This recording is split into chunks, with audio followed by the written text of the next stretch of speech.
Thank you for joining. Thank you for joining. Today we will be looking at how the Ukrainian economy will behave in the next 2024. Let me remind you that this is already for the third time when we have asked the macroeconomists of Ukraine to present their forecasts, and it is exactly microeconomists from the private sector, non-governmental, who have been doing for many years, looking at what will be happening with the economy, with the GDP, with the rate, and with the prices.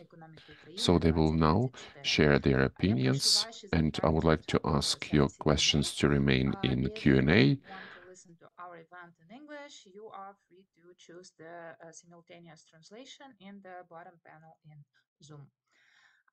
Цей захід є однією з активностей в рамках проекту Good Governance Fund. We do it in the framework of Good Governance Fund, Management of Finances, and we are very thankful to the government of Great Britain for supporting this. And the implementators of this project is the Center of Economic Strategy. So together we will have 1.5 hours. First of all, I would like to start the presentation where I put inside all the forecasts of my respected colleagues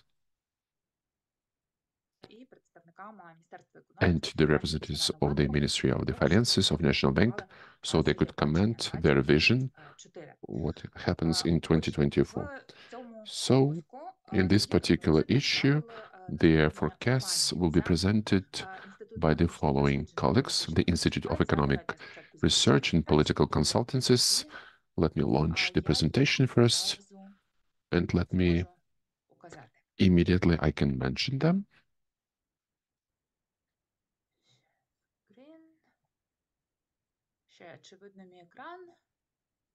Hopefully you can see my screen.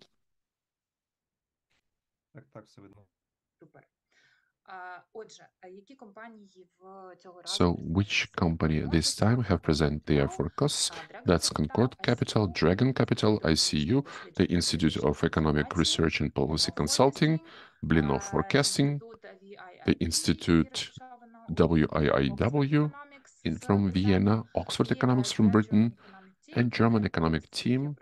They did their forecasts in the partnership with the Institute of Economic Research and Political Consulting. Many thanks, colleagues, for joining. Okay, so what we see that compared to the August, a lot of the majority of the economists have decreased their expectations for the growth of GDP. Now it's around below 4% for the real growth of GDP in 2024. The consumer inflation index has decreased. The prices will not go up so quickly. If in August they forecasted it at the level of 12%, now in December this forecast is somewhere around 10%. Nevertheless, it's more than 2023, so it is expected that versus this year the prices will still grow faster. The next slide, that's the forecast regarding the budget deficit, international assistance, and the need of Ukraine in financing. Let me now move this little piece that keeps me from seeing it. Regarding the budget deficit, almost nothing has changed. Okay, there is some small change in the forecast, but not really big.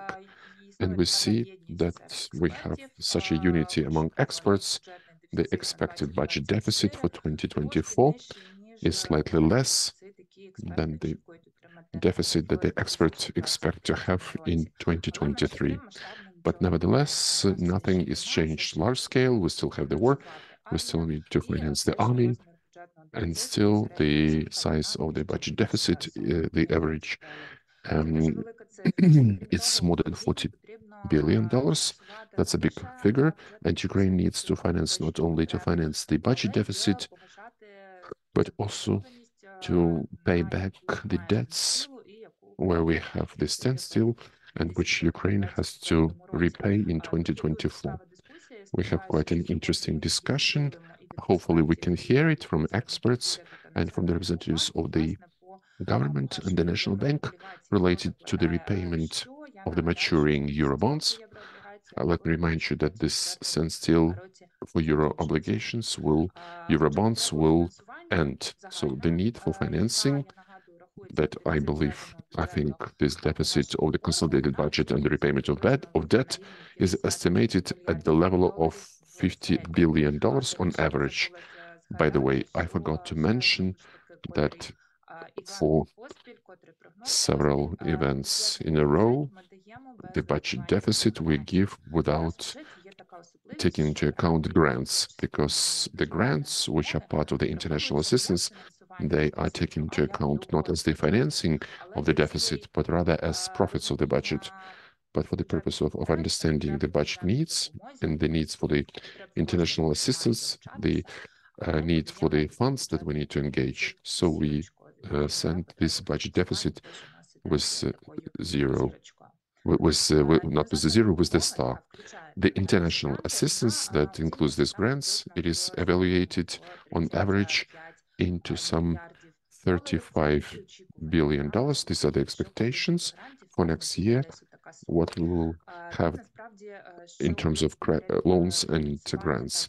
What concerns the need for financing, and in terms of the evaluation of the international assistance, the experts have been varying in their thoughts. I think this is like it has been the biggest discord from 30 to 40. So it's like 10 billion between the minimum and maximum forecasts in terms of how much donors can give to Ukraine this year. Correspondingly, there would be a different gap in the need for financing and the international assistance that can help us to finance this need. And this need will be financed at the expense of internal sources by placing government bonds. And I hope that we can really discuss this with the Ministry of Finance and the National Bank, what apart from government bonds, which other measures they believe they are necessary to be done in 2024 to make sure this needs, these taxes will be financed. What concerns the next slide is devoted to the exchange rate. The deficit of the current account is on average slightly worse than previous year, and the biggest, the most negative forecasts reach some around 88% of GDP. Some worse expectations for the exchange rate, because if the average rate is expected on average, it will be expected lower, in the beginning lower than 40. Some 3 people believe that until the end of the year, the rate will be higher than 40. IMF doesn't give this direct forecasts, saying that the rate will be this and this. But we can also take that into account, what IMF is putting in.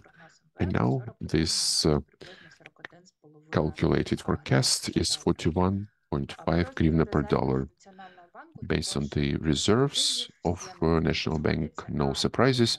All analytics believe that it will be around 40, maybe slightly less than $40 billion, and we don't expect any significant deterioration, although there are some economists who say that the experts who believe that these reserves will go up as high as 45.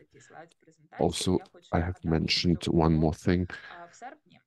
Let me remind you what was in August and how the situation has changed now. In August, there were worse expectations for 2024, worse than what they are now.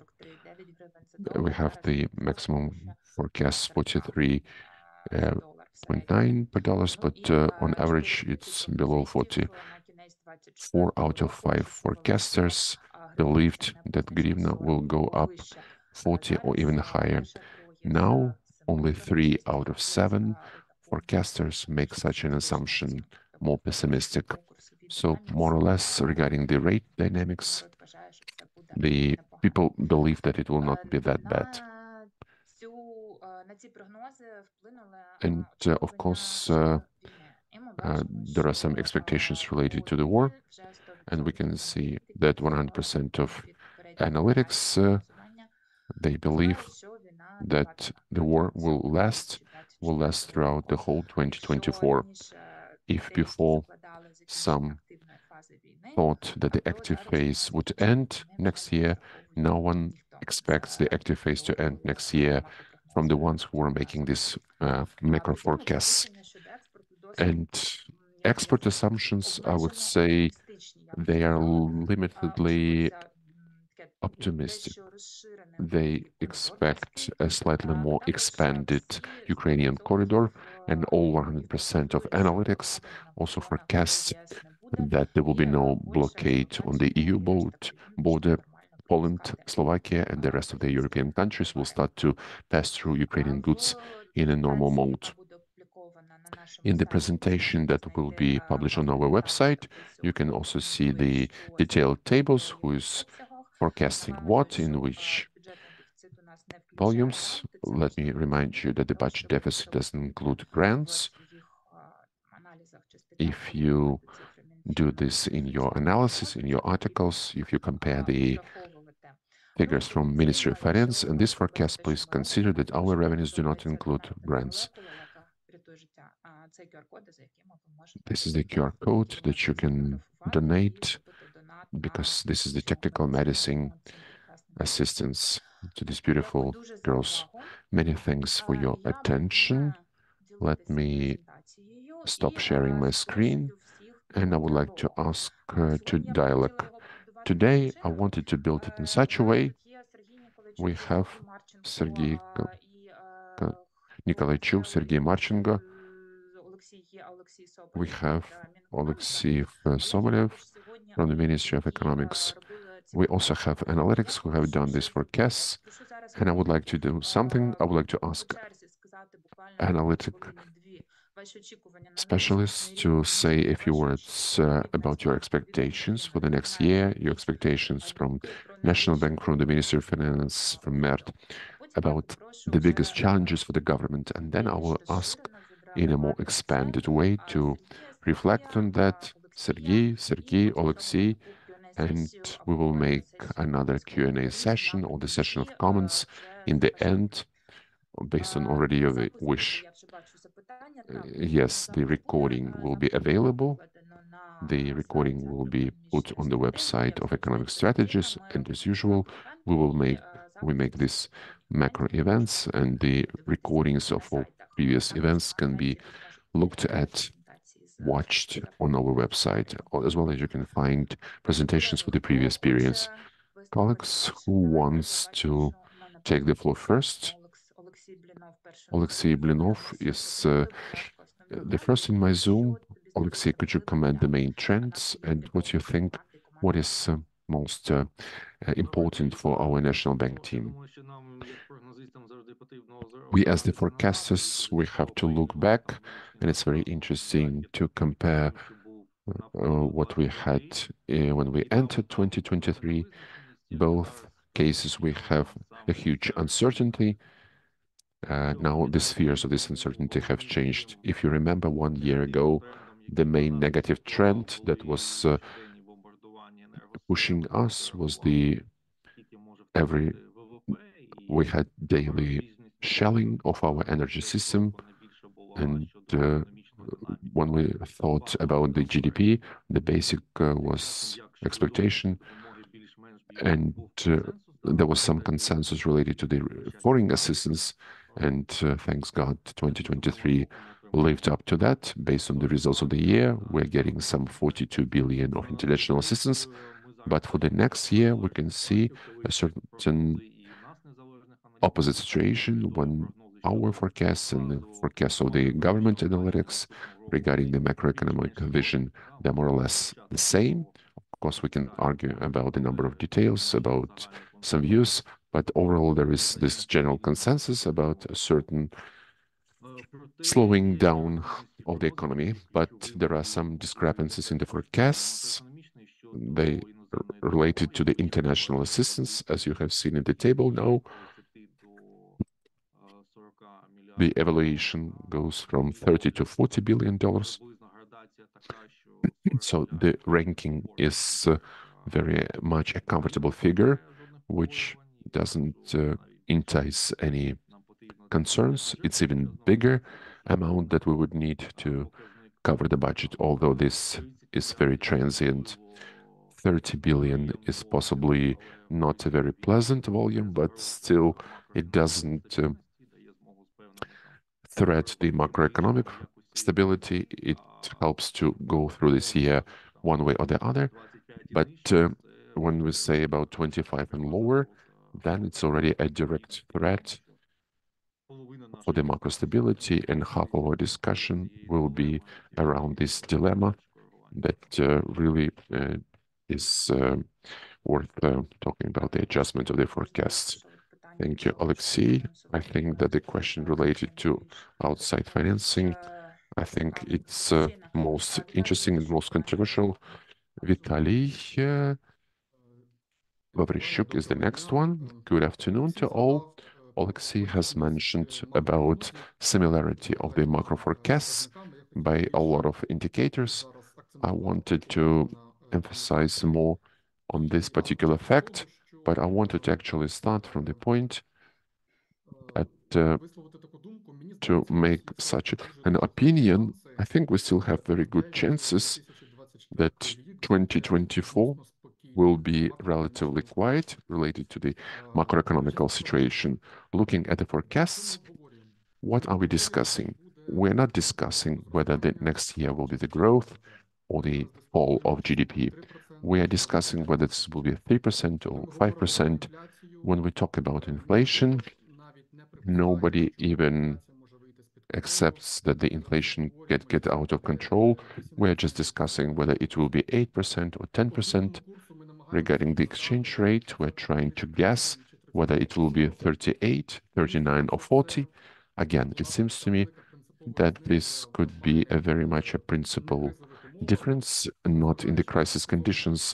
This would be really principal, but considering the outside external circumstances, 38 and 40, it's more or less not bad. It's very much similar. It is really our understanding that the National Bank will continue to control the currency and there is no threat to the foreign currency market. We are also very much close in the forecasts regarding the key rate, the overnight rate.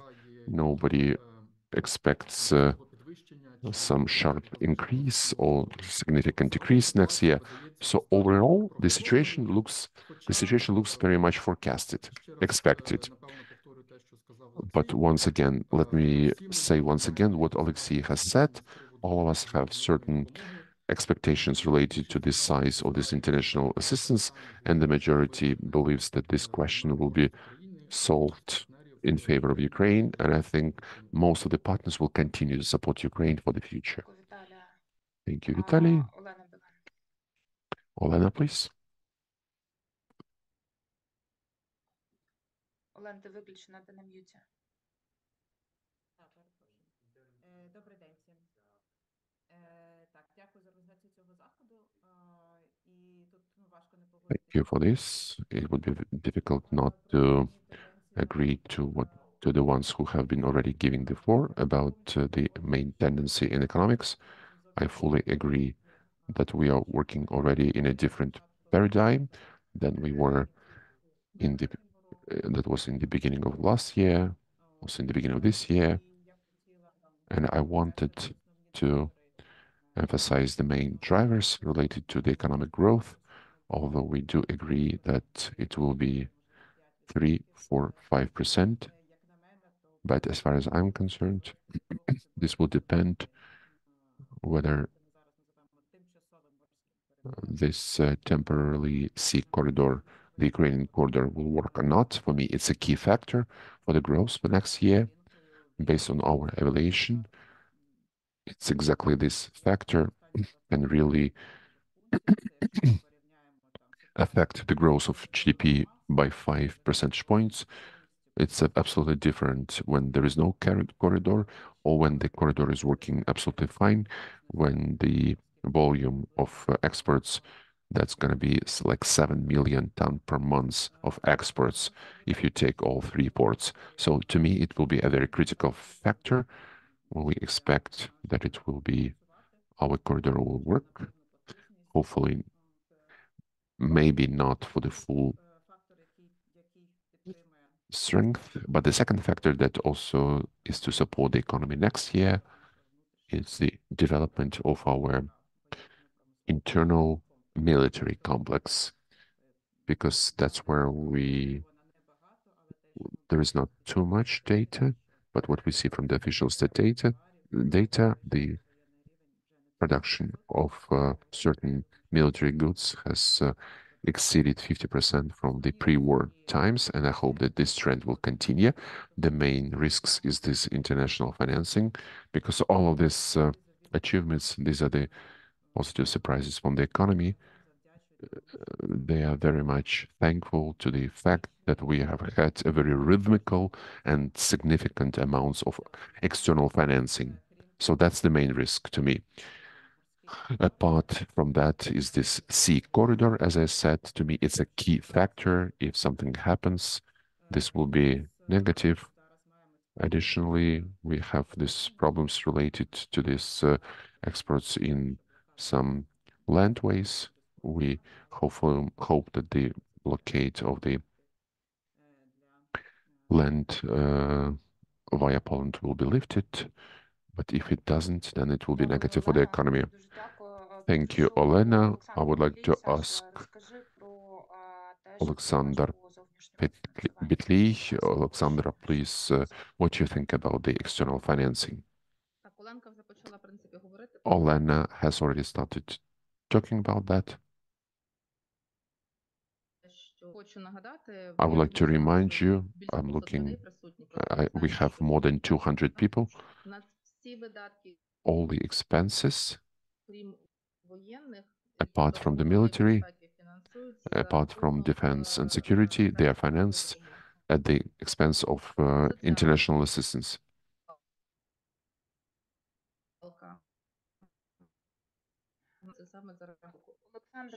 Alexandra, we seem to have a problem with connection. Колеги, хтось може сказати, Олександра тільки в мене пропадає, чи у всіх? Is Alexandra interrupting? Yeah, yes, she is. Yes. Ой-ой-ой. Зараз дуже сильне ехо було. Саша, Very huge echo. Alexandra, maybe you can find a different spot where there will be a better internet. Let me now move to Alexander Pereshy, or we can talk to Evgenia Sleptsova. Maybe you can find the better spot.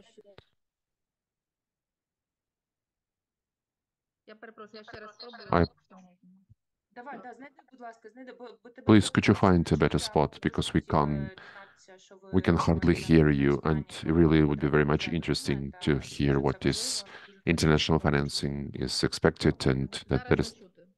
Can you hear me now?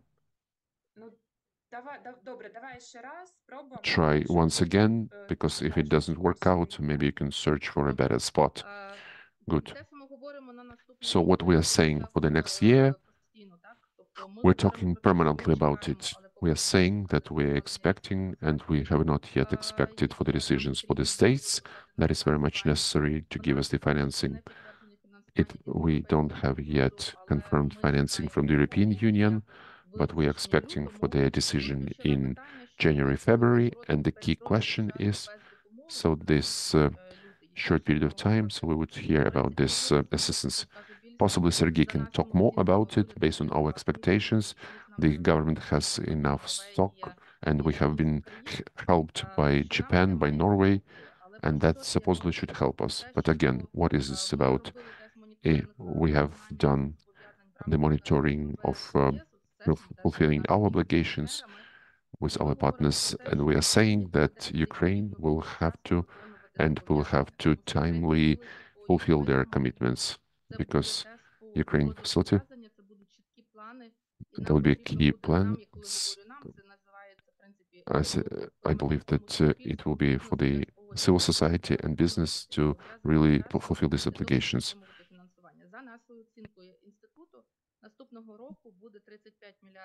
Next year, this will be $35 million.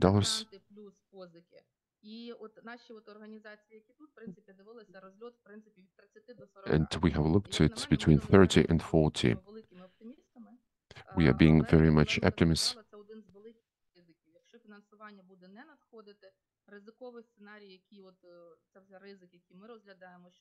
The National Bank will have to buy out bonds.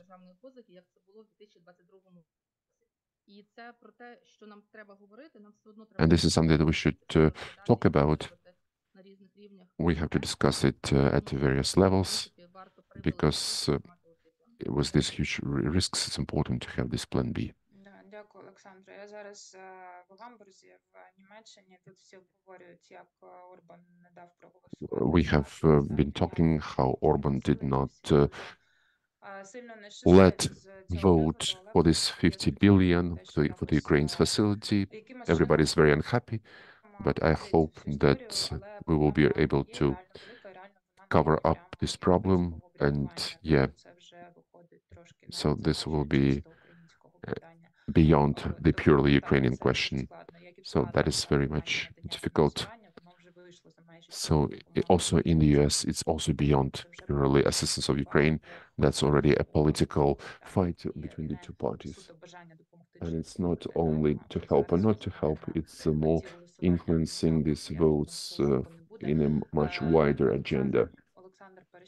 Alexander Перешій, please. Thank you, Maria. What concerns the financing, we remember that 1 year ago, we were very much quiet because it was difficult.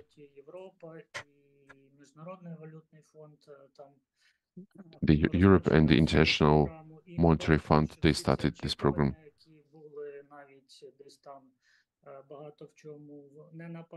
If these expectations were not so much on paper, but they were in our minds, but it all was materialized. We have this huge 40+ billion of international assistance. Exactly, you put it absolutely right. The next year is enticing a lot of questions, but if we add up all possible commitments from financing Ukraine that were announced and that were hinted, then we can come down to the amount of $45-46 billion for next year. This will be not a bad figure. We have to multiply it to some coefficient, and so considering the restructuring of debt, we would need some 47 billions, 37 billion of international assistance, and that looks very much realistic. We depend, in the first place, from the European Union, from this Ukraine facility, that it will be like that. We also count up to 11 billion of financial assistance from the United States, because we see that even IMF is putting in only 8.5 billion. But as far as I'm concerned, now very much evident this international assistance in the amount of 35-36 billion is not at all a risk. I think more risks are expected from years 25-26, but so far it seems to me that this conditional assistance of 45-46 billion minus some under-fulfilled commitments, we are still reaching the targeted figure that would be necessary for us. That's all from my side. Thank you, Alexander. I think Sergey can shed some more light additionally on that. And we also have good economists who have agreed to join us from Austria and from Britain. I don't know who to listen to first. Maybe Evgenia Sliptsova. Zhenya, please, could you tell us what they talk about in London? what you hear most about questions related to Ukraine and related to Ukrainian macro forecast. Good afternoon to everyone.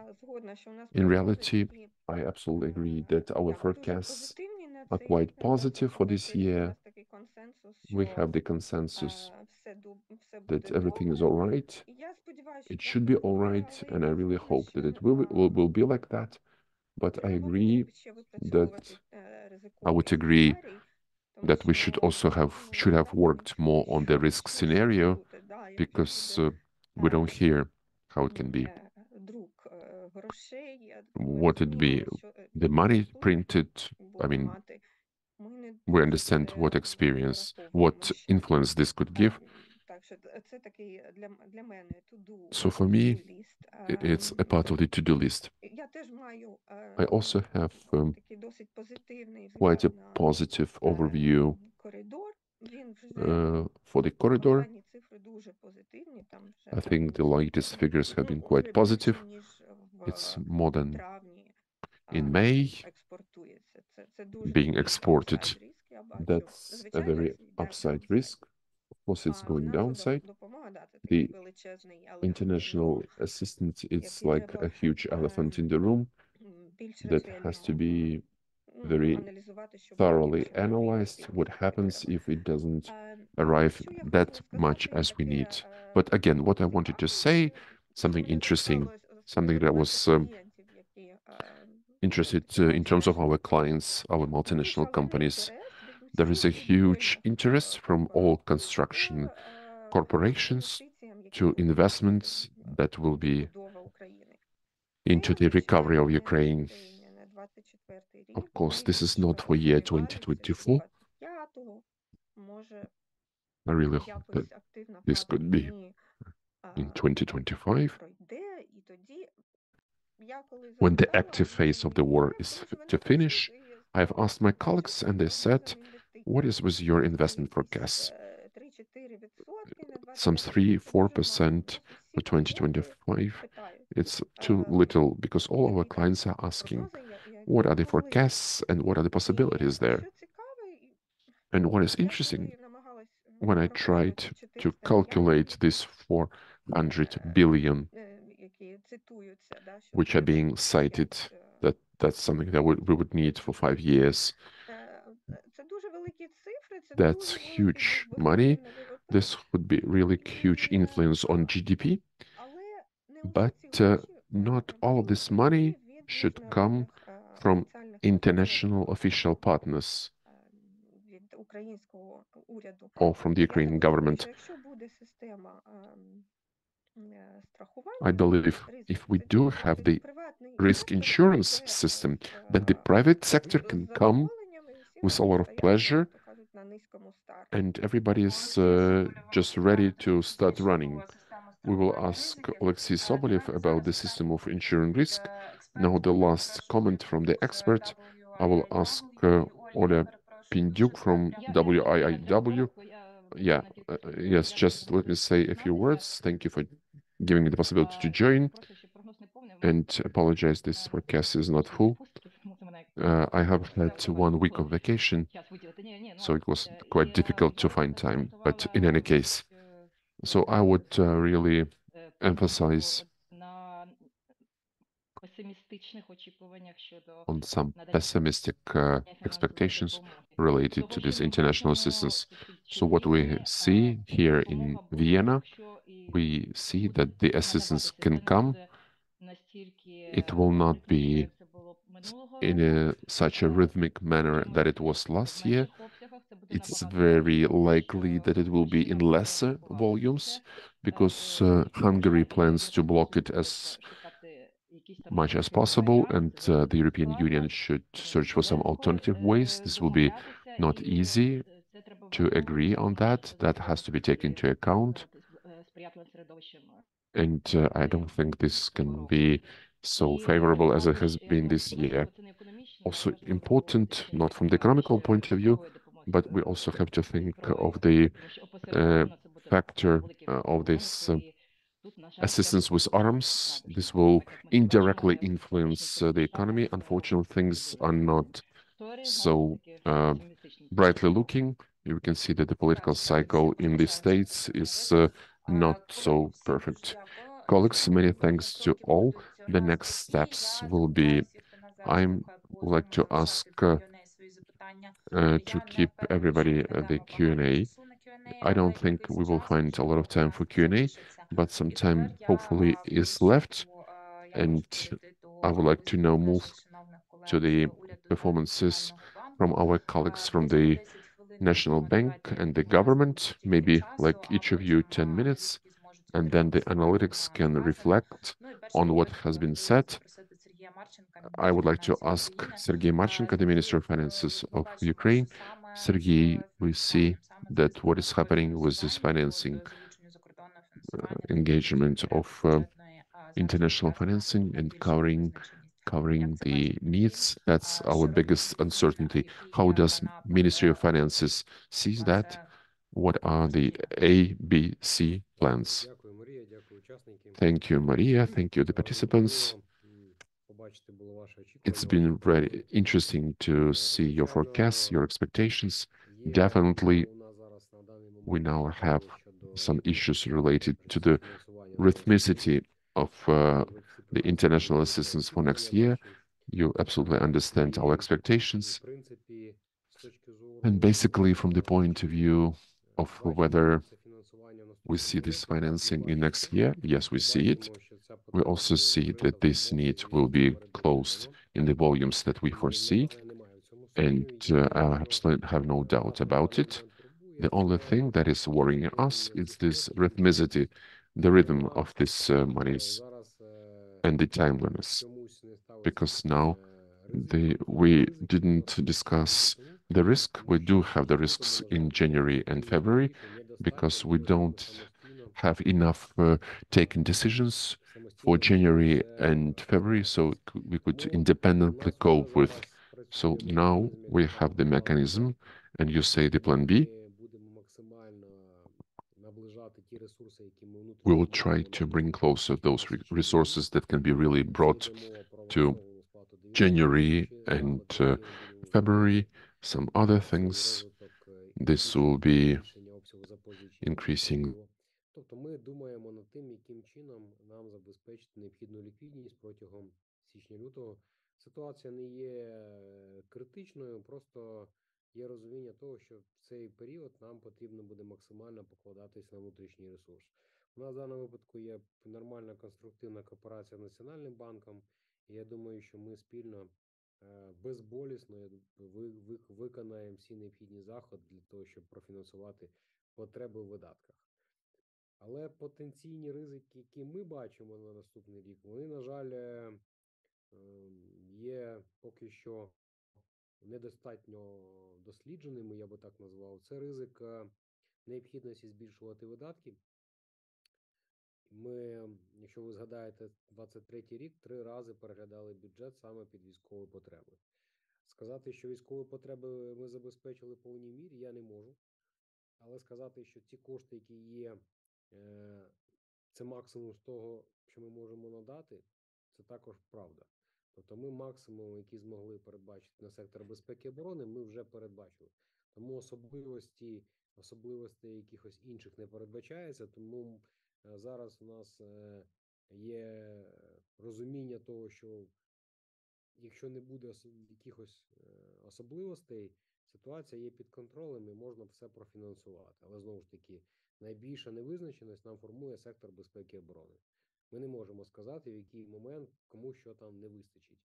У нас забагато запитань до ефективності використання коштів саме по цьому напрямку. Тому що інші напрямки, вони більш контрольовані, більш забезпечені ресурсом. Це така моя рефлексія. Щодо довгостроковості, ми дійсно очікуємо на Ukraine Facility.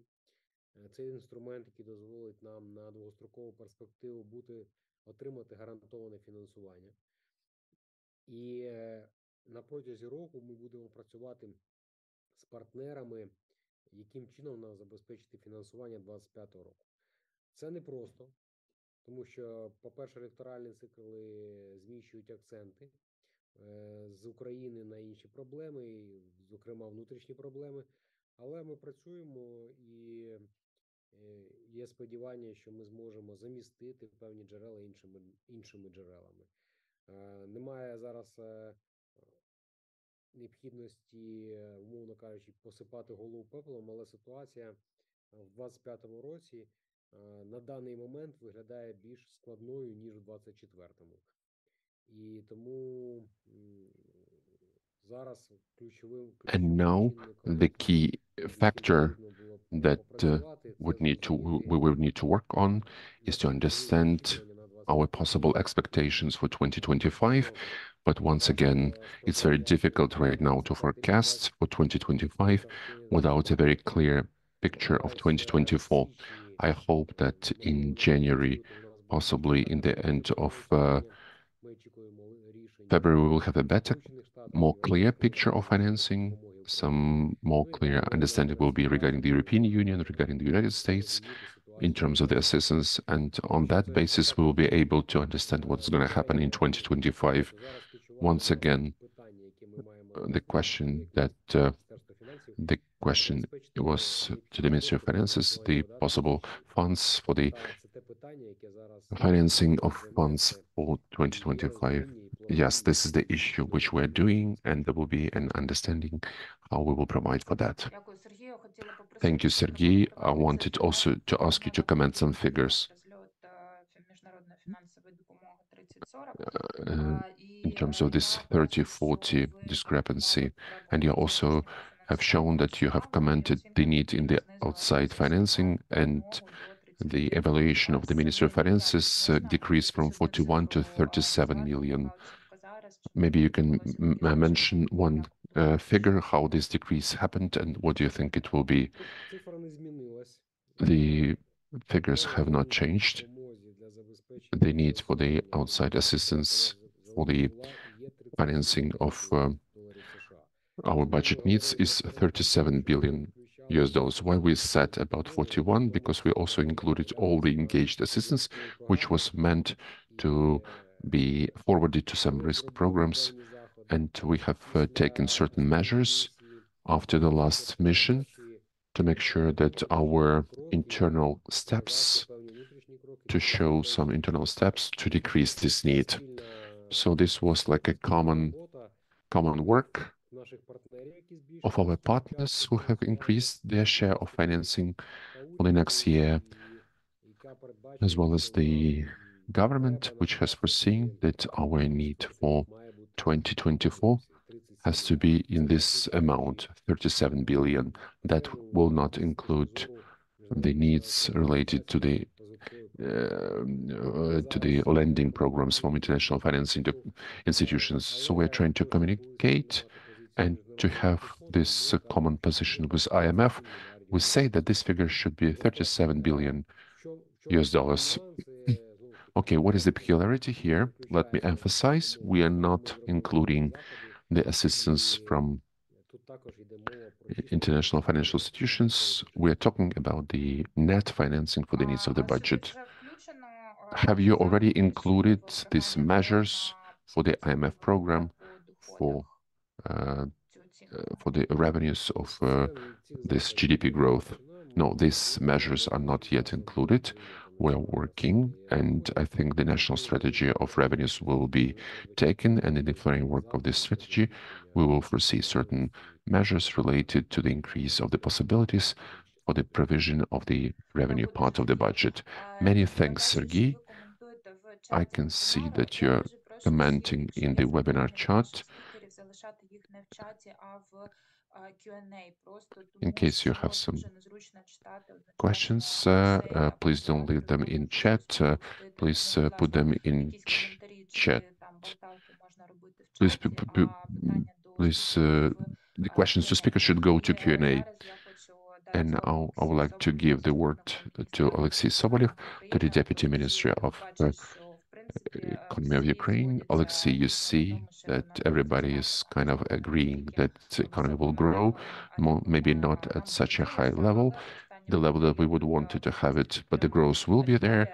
So I absolutely support Vitaly that we are discussing whether it will be a 3 or plus 5, but definitely not minus 20. So that's very cool. So how is the Ministry of Economy? How are you forecasting the growth? Has anything changed in your view when you made the forecasting for the state budget? Because I understand that the forecasts of experts have changed a little bit. The vision of the Ministry of Economy has changed, and possibly such a question, what we have already discussed, that's what is with the Ukraine facility, what expectations you have. You can also talk about this. So please, also these two questions. Good afternoon to everyone. Many thanks for the invitation. I can say for sure that we expect growth, and most importantly, but we also expect it this year. I just would like to remind you that the whole team of Natalia Gashkova, the chief of our department, we are proud that in the beginning of the year we had a discussion with IMF. They had the drop of 0.5%. We had 3-4 growth, so we turned out right.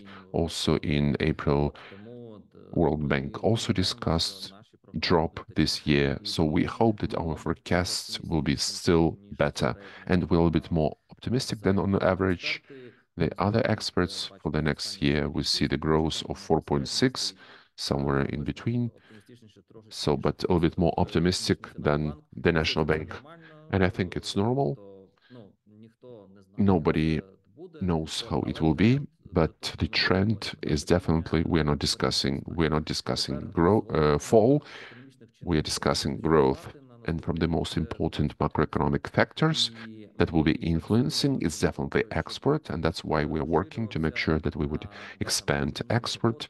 Yes, we are coordinating work, and the Ministry of Recovery are doing really great job, and we are also coordinating with international partners in the EU, in the States. We're making insurance because this is the variable that really significantly influences GDP, but also inflation. So because we expect that the export will be expanding, so inflation will also speed up a little bit next year based on the expectations. What concerns possibly import, we believe imports will be growing, not in such a huge pace as exports, and we hope that there will be even the fall in consumption of services because people are returning and there are some certain changes in the consumption. So we can see this trend throughout the last several months. So whatever was put in the budget model, this is actually being confirmed by the latest trends. And it is connected with the security situation that will improve. In the first place, the cities will be more protected with the anti-air defense and Ukraine in general, so expectations from people will be better. So these are main indicators that we could talk about. What concerns the Ukraine facility, the first thing that this decision was exactly there, some 50 billion will be there. That's already a fact. Now they're simply searching for ways how to resolve this. There are actually several ways for that, and all of them can be in the beginning of the year put in life. Therefore, we believe that Ukraine facility will work. We will have this 50 billion, and from our side, we should be ready, and we're working on that, everything will be all right. What else? What other question that you have? Also, Evgenia Slipsova also mentioned insurance and investment. Maybe I can also expand on that. I can see that we have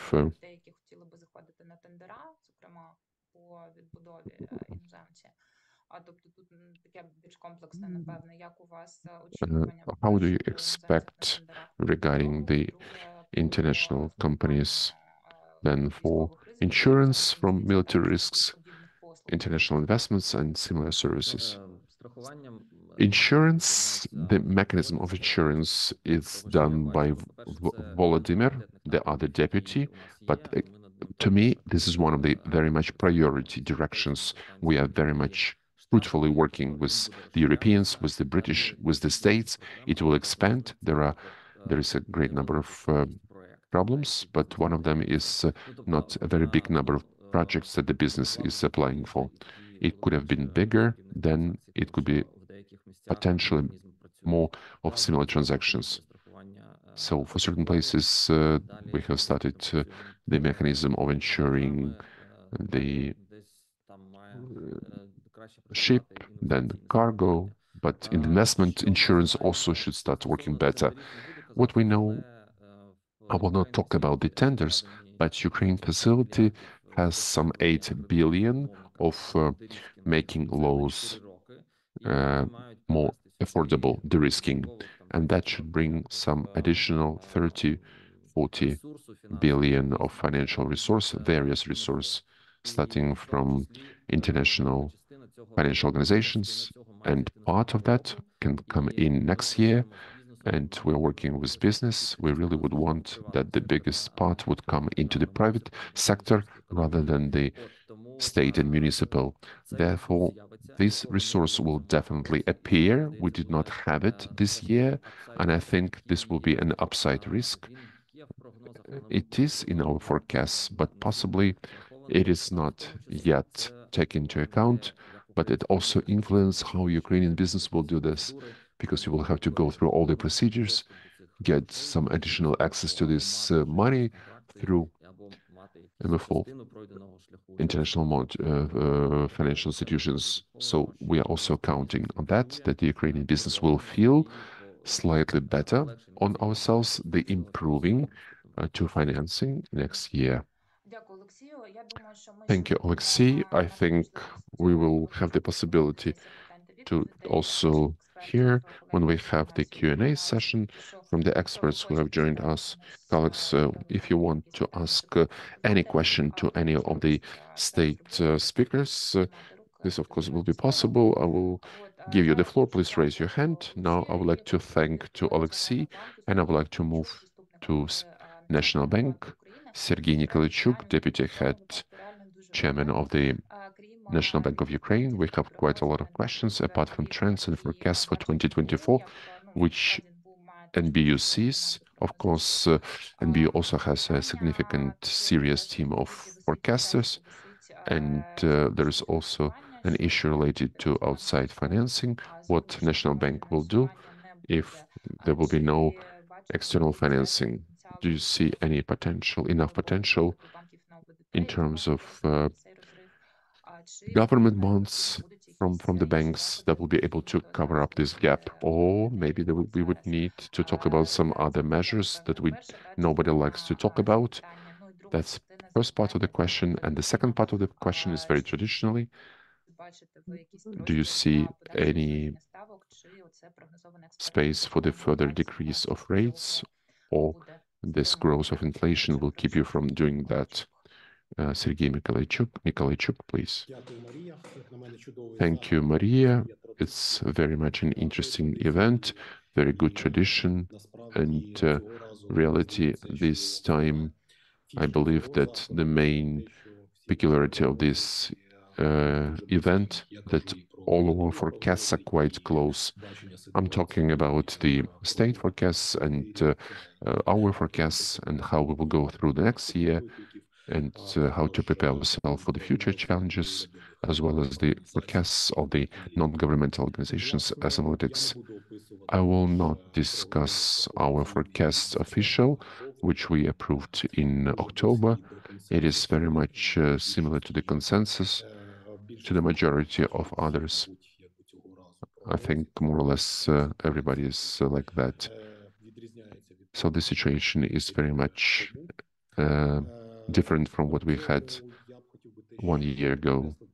But I would also like to emphasize that we have very similar, not only the key indicators of our macroeconomic forecasts, but the figures of the state and non-state forecasters. And also very common is the vision of the risks that we have in front of our economy, in front of our state bodies. Of course, we're talking first of all about security risks, the risks of international assistance, risks connected to logistics of our outside external trade in terms of this sea corridor and this automobile connection with our European neighbors. What I would mention from my side, a very important aspect that really differentiate this discussion from the one that we had 1 year ago, that at the moment we are not discussing the risks of the energy sector. These concerns we had back in the end of autumn, but now we can see that it's been very successful are the efforts of our armed forces and the authorities related to the strengthening the resilience of our energy sector. So we hope that we will not materialize some additional risks. Apart from that, I'm not absolutely agreeing with Alexander, who said that we had such concerns related to the international financial assistance. Honestly speaking, as far as I am concerned, we have gone over this year with a much better, because certain upside risks materialized in this particular context. If we would remember what we had last year, we only had the monitoring program with International Monetary Fund. We didn't have this very much surety that this will be a full-fledged program. When we have gone through the 2 revisions of these full-fledged programs, this program has provided us the necessary package from international partners, and I hope that it will be materialized. If we talk about the risks throughout this year, in the economic sphere, we had quite a lot of upside risks that were materialized, which eventually helped us to show not a bad result and to really decrease inflation and to really mitigate the monetary policy, to soften it, although we thought that the key rate will be 25%. Now we are discussing that this rate of 15%, and more or less this happened without really jeopardizing the financial stability. So we are saying that there are certain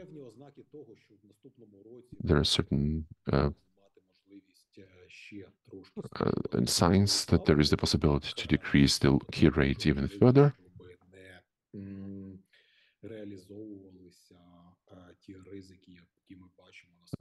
so that would not to be the ones that we see in the external support. And actually, we have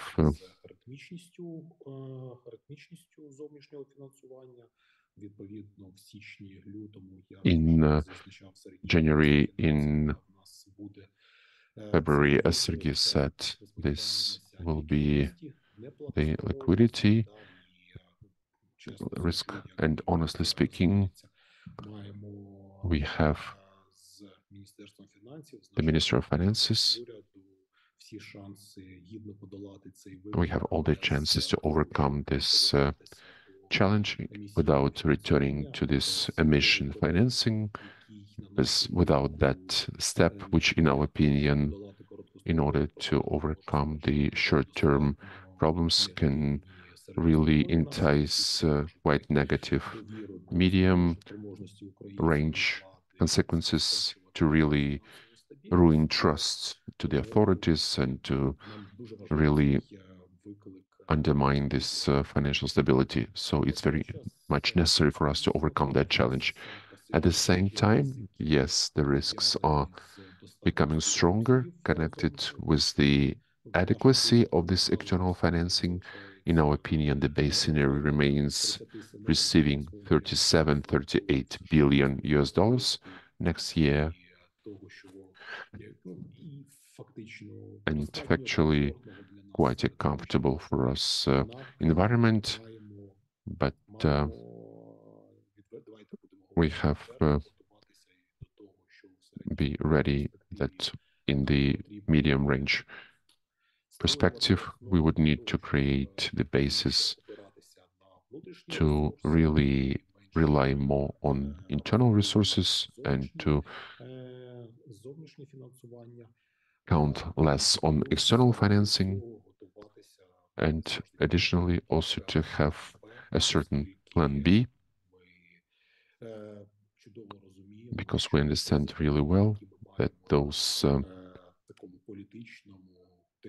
commitments that we have at the political, technocratic level of our international partners, not always that would be implemented, because the political process in these democratic countries is quite complicated and the risks are always there. So as far as I'm concerned, we should have not only the base scenario, we should have plan B, under which we can control with the least possible losses for economy, for the defense. We'll have the possibility to adapt to the implementation of negative scenarios. Of course, I would really love that maybe next year and 2025 that we would have much more positive risks in the economic, in the financial sphere, like it happened this year. I guess another important factor that Maria has said is the capacity of the internal market in terms of the base scenario and plan B. In our opinion, this capacity has significantly improved throughout this year. The colleagues from the Ministry of Finances, with our modest support, could get 165 billion hryvnia from the internal market. And as far as I am concerned, I think this is quite a good result. I remember how much skepticism was in the beginning of this year about the capacity to do that, how to engage this net resource from the market. So this brought to this result. So in my opinion, if we say about the January and February, about the next year, about the medium range perspective, then of course possibilities are there, and they're based first of all on high indicators of liquidity of the banking system, both in national and in foreign currency. Number two, on that macro financial stability that was already provided, and we hope that we can still support onwards. And number three, the third factor is that the banks, in our opinion, have enough appetite to instruments of the state, as well as to a certain appetite for lending of the business that would also create a good duplication of the resource. Two quick questions, and there will be questions to all speakers. Can you give some assessment, this potential demand from the banking sector, to which extent it can cover, by which amount, the gap in the external assistance? How can it be, how significant can it be? I believe that in the current conditions, when we talk about quite a stable situation in the economy, in financial sector, regarding the further dynamics of the exchange rate, this resource is quite significant. We understand that the banks and the players, when they see the big need of the state in this additional financial resources, they will make some additional bonuses. There will be a certain additional premium. Of course, this will make it a little bit more expensive for the Ministry of Finances, and this additional financial burden could come onto the budget. So we should really search for the balanced approach. We do have the resource, but of course we wouldn't want it that the Ministry of Finances would overpay. Absolutely agree with you. And another second short question regarding the current situation. The situation that we have around Grivna. In November, they sold more or less the same amount in November. They sold more or less the same amount as in December, but the rate is somewhat different. How do you evaluate these dynamics? This is not exactly correct evaluation of the situation, because if we look at what was happening on the foreign currency market in the end of October, beginning of November, we had quite a favorable situations on the foreign currency market. The volumes of net demand were like at minimums over the last several months, and in accordance to our strategy, declared principles of conducting foreign currency interventions in the guided flexibility, the situation has changed starting from the second half of November, and in December, the net demand has continued to grow. Correspondingly, reacting to this situation, we started to sell more on the market, and at the same time, of course, out of the declared principles, we started to allow the rate, first of all, to weaken if necessary, and then with the increase of the demand, we started to allow it to weaken further. Again, this situation, it's for us absolutely normal. We declared that our actions on the market will be adequate to the concrete situation, and the rate should be able to fluctuate. We are trying to smoothen these fluctuations. At the same time, we allow the rate to become this adjusting mechanism for the foreign currency market and for the macroeconomic processes. Thank you. We have more or less 20 minutes left of our today's event. I would like to ask my colleagues, economists, if any of you would like to comment, to reflect, maybe to ask questions from our respected statespeople or the our forecasters, comments, questions, evaluations, feedback. Okay, you can do this in any comfortable moment further. If you like to comment something or to say something, let me now move to Q&A, and I can see that we have quite a lot of similar questions. I will put it in turns, the questions to all the participants of today's event. Do we have Plan B? Does Minfin or NBU have Plan B? Has the stress scenario has been done? Can NBU finance the deficit in case we have a problem with external financing? I mean, all of these questions come down to one. Do we have Plan B in the event of certain risks, problems? So I believe that these risks can be included not in terms of the absence of external financing, but maybe some unfavorable course of events at the battlefield. Maybe let us start with Sergei, because he has already said what the National Bank is doing. Do you have Plan B, Sergei? Of course. Is this a question to me? Yes. Yes, yes. We do have the conceptual vision that what we should have as Plan B, as the country, what we should do in a situation if there's a problem with adequacy of the external financing in order to cover our respectful needs.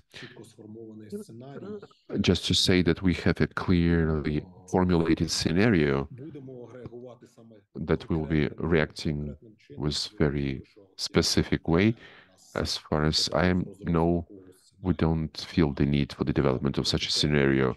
There is a conceptual vision, what to do in principle, how to redistribute the burden that can come up in case of the absence or decrease of the international support.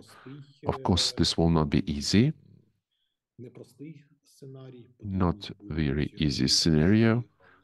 We will need really quite a lot of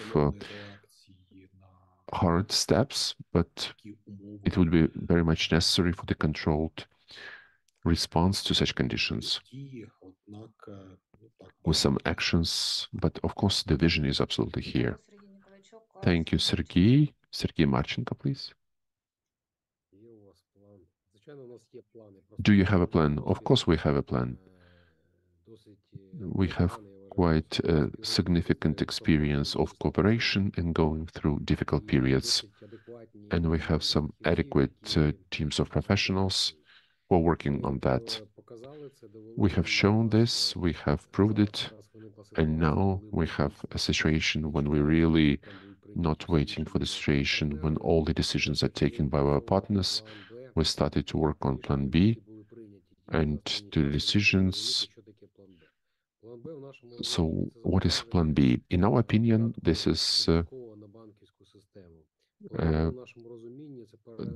will be also forwarding the local budgets into the state budget. Then also maybe not so priority taxes to security and defense. This is Plan B that has already started to be implemented this year, and that concerns the prioritization of expenses and having a very much strict policy related to costs, because we are controlling the budget now.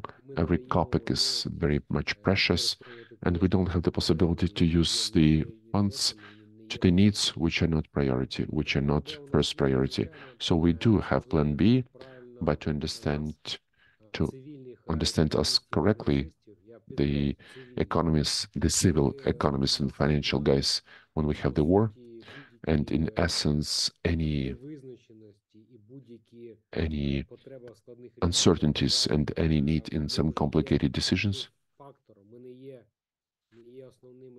we are not the main, and we are not the ones who are forming this. We can react only. And if we were to say that the military management will say that we'll have to search for the additional resource, it's difficult to discuss at the moment. These are those indicators that are not in the Ministry of Finances. We can't foresee them, not to minimize them. We're working on that. We are getting to all of the processes, but take into account that the military power is very much more strong than the civil power. This is the risk factor that defines all our behavior, because this also depends on the necessity to run the military costs. These are all the variables that we can take into account, and honestly speaking, I can tell you the situation, how it looks like to 2024. It's much more certainty. We do have partners, we do have programs with the National Monetary Fund. We are living up to our commitments. 2025 would be a bigger challenge, but for today we don't have enough information, and we don't have enough indicators that we would really need to take steps to minimize the risks of 2024. I believe that in the beginning of the year we will understand what exactly is waiting for us later and how we should react to 2025. Because the scenarios are very much different on that. And to start now making things stricter and not to do popular things already now, I don't think it makes sense, and it's not really clever. Let us wait whether such need comes out. The main scenario is to work with our key partners, providing the financing rhythmic, because somehow this recently a lot are forgetting about it. Thank you. Thank you, Sergey. And apart from this availability of the stress scenario, which was calculated by the Ministry of Economy. Also, if you're with us, Sergey, yeah. Also, please comment one other question in the Q&A, how the Ministry of Economy is putting inside war in their forecast. What are the assumptions related to the war? Alexei Sobolev, Plan B, and your assumptions related to the war. Of course, the war is in the forecast for the next year, that it's actually through for the whole year. I think everybody agrees to that. It is also there in the forecast. So, of course, we are calculating various scenarios and for modeling of our various jobs. Therefore, yes, I think this consensus, it's not only optimistic, it's also realistic. And secondly, we understand what it is based on. And as I said, it's based on expert. These trends don't show this. Our next bottleneck is energy, and how successful would be this localization of costs, including the military costs, a big share of the budget.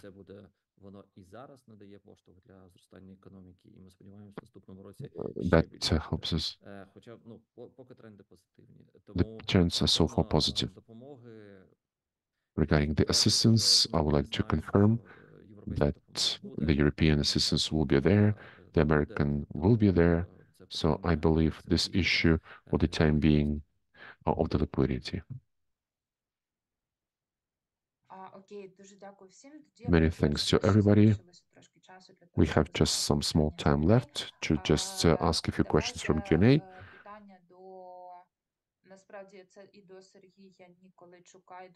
And this is to Nikolaichuk and to Alexei Sobolev. What is the trade deficit is foreseen by the National Bank?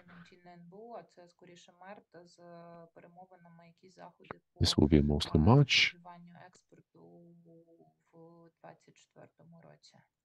What are the expectations for 2024?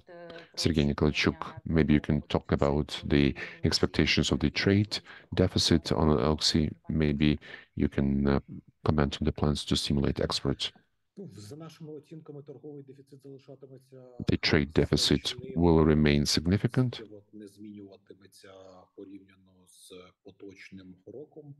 It will not be compared to this year. We are expecting the further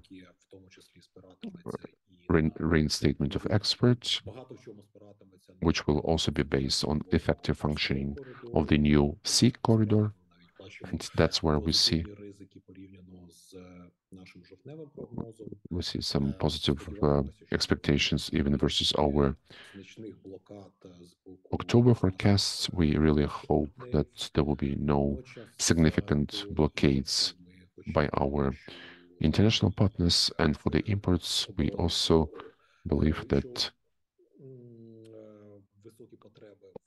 there will be some high needs in military products to support defense of the country, as well as the recovery of the economy.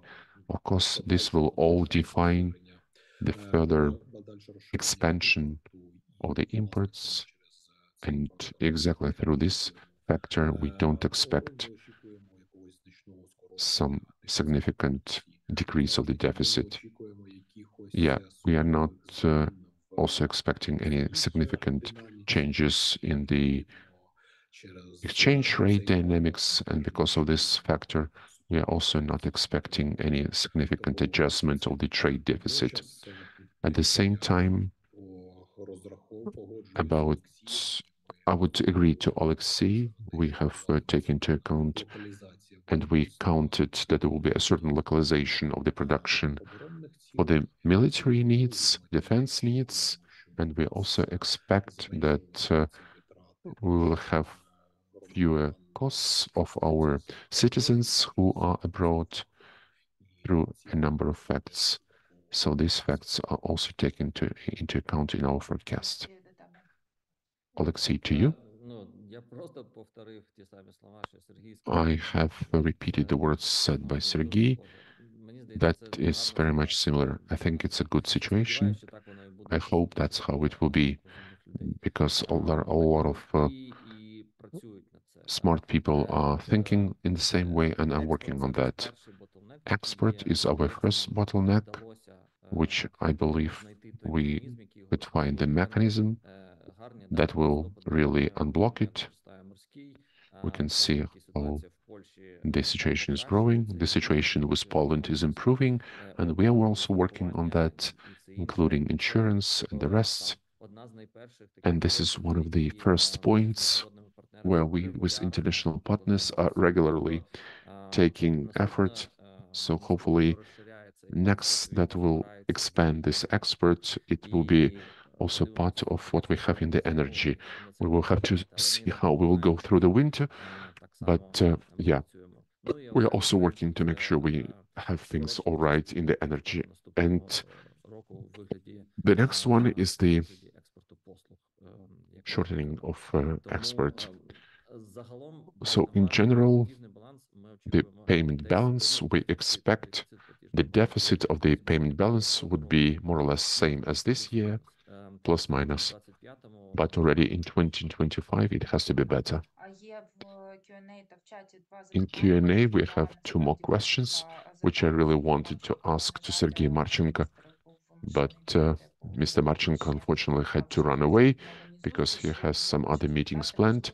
So I want to ask, maybe some of the colleagues of experts will be able to comment that, for instance, Olena Bilan or Alexandra Betli, two questions to Olena. It's the question about restructuring of Eurobonds, because I understand the National Bank and the Ministry of Economics are unlikely to reply.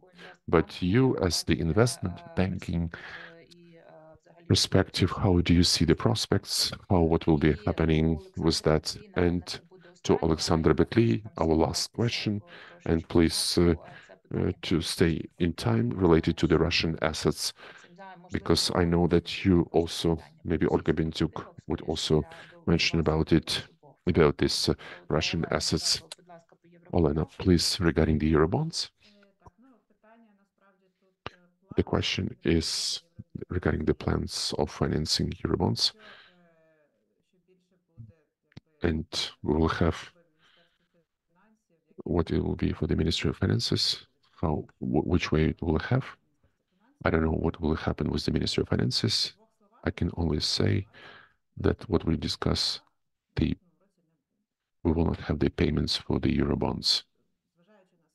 Considering the situation, considering, as was mentioned by the Minister of Finances, whether we will have enough the expenditures of the military needs, I don't think that no one will be able to pay. It's even difficult to imagine, even from the point of view of ethics, not only from the point of view of finances. Therefore, that doesn't mean that Ukraine will go into default, that it will have any problems with international investors. Absolutely not.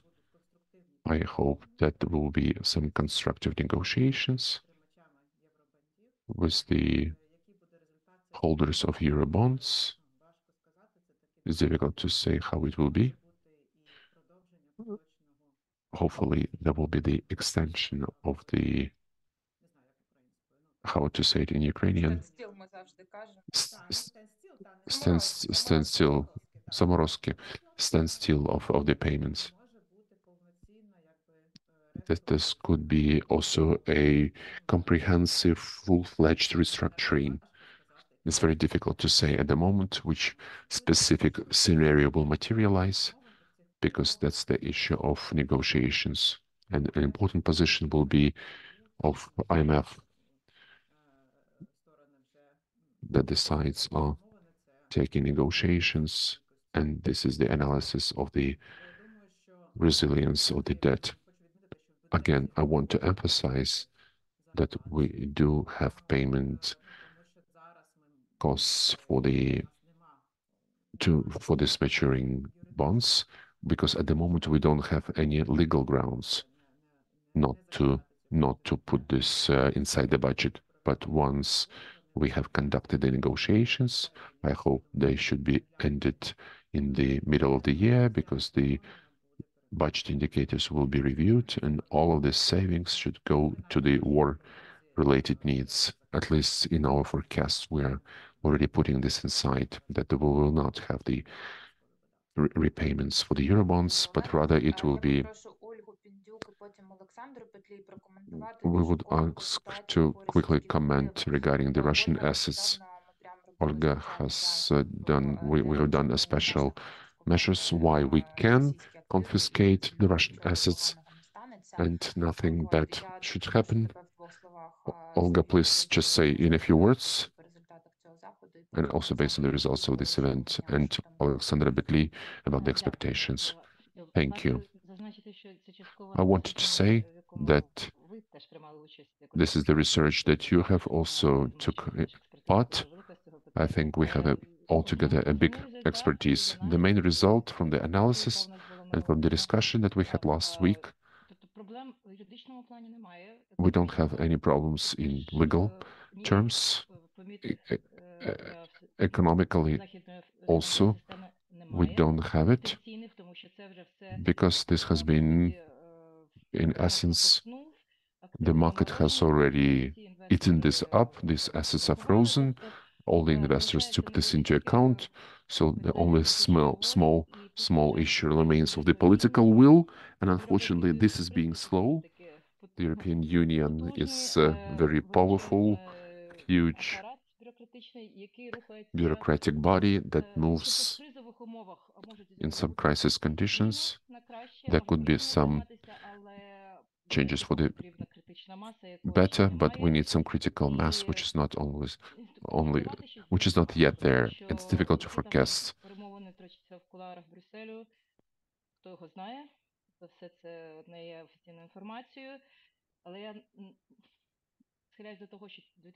I believe that we should not expect the result yet, positive yet.